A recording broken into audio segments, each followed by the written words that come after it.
Hi friends, welcome to Cinema Prime YouTube channel। Interesting Hindi story motivational video के लिए subscribe कीजिए cinema prime YouTube channel. Please subscribe, press bell कुछ दिन icon. बाद जौहरी अपना मन बहलाने के लिए अपने एक मित्र के घर जाने का विचार किया। दोस्त के घर जाते वक्त उसे फिर से वही सेविका मिली। जौहरी काफी डरा हुआ था। उसने सेविका को अपने पीछे आने का इशारा किया। उसके बाद वे एक सुनसान मस्जिद पर पहुंचे और सेविका ने जौहरी से पूछा कि वह डाकुओं से कैसे बचा। जौहरी ने पहले उसका हाल पूछा।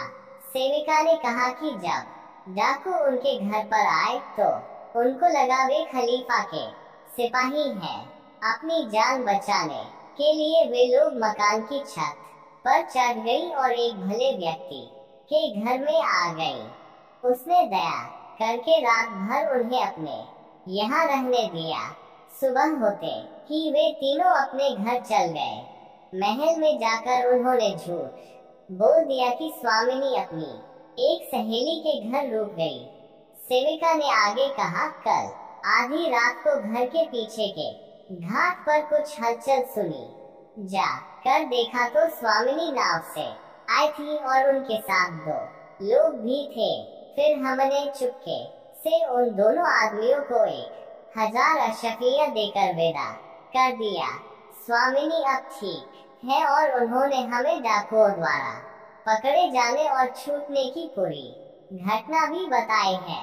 इसके बाद दासी ने जौहरी को अशफियों की 2 थैलियां दी और कहा कि हमारी स्वामिनी ने यह आपके लिए भेजा है। आपका जो भी नुकसान हुआ है आप इससे उसकी पूर्ति करें। जौहरी ने सेविका को धन्यवाद कहते हुए वह धन ले लिया। उन पैसों से उसने अपने मित्रों के चोरी हुए सामानों की पूर्ति की और जो पैसे बचे थे उससे उसने एक बड़ा और सुंदर मकान बनवाना शुरू कर दिया। एक दिन वह शहजादे के घर गया उसका हाल चाल पूछने। शहजादे के नौकरों ने बताया कि वे जब से आए हैं सिर्फ अपने बिस्तर पर लेटे हैं। जौहरी शहजादे के पास गया और उसने सेविका का सारा समाचार सुनाया। शहजादे ने सब सुनने के बाद जौहरी का शुक्रिया किया। शहजादे से मिलकर जौहरी जैसे ही घर पहुंचा शमसुन निहार की वही सेविका रोते हुए उसके घर आए।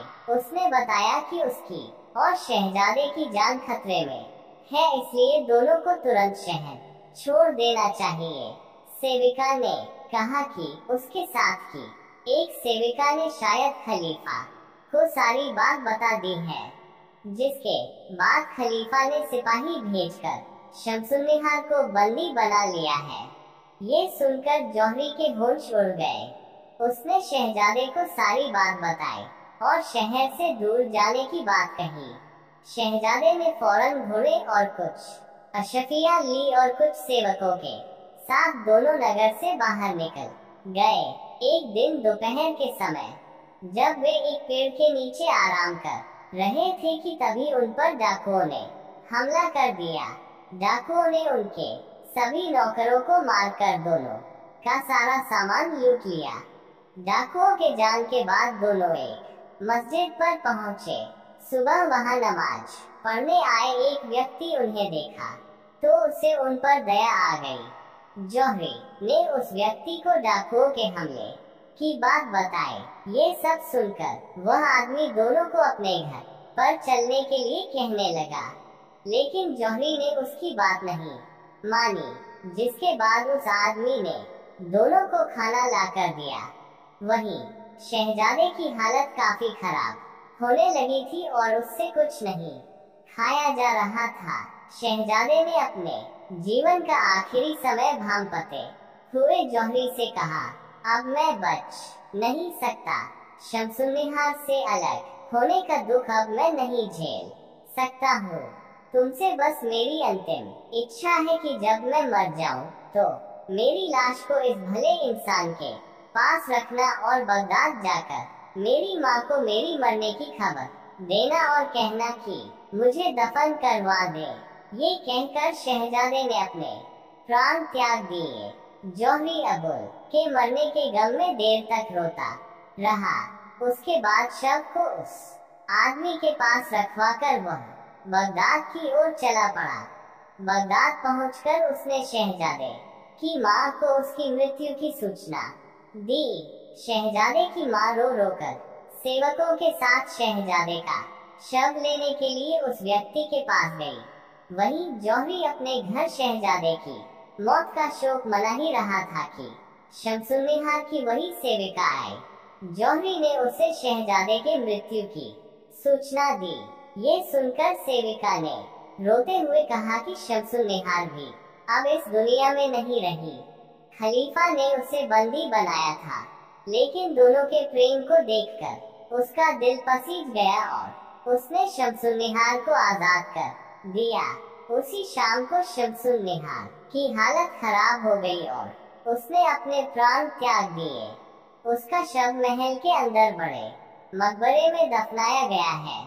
अब मैं चाहती हूँ कि शहजादे का शव भी स्वामिनी की कब्र के बगल में दफनाया जाए, ताकि दोनों प्रेमी मर कर भी एक ही जगह रहें।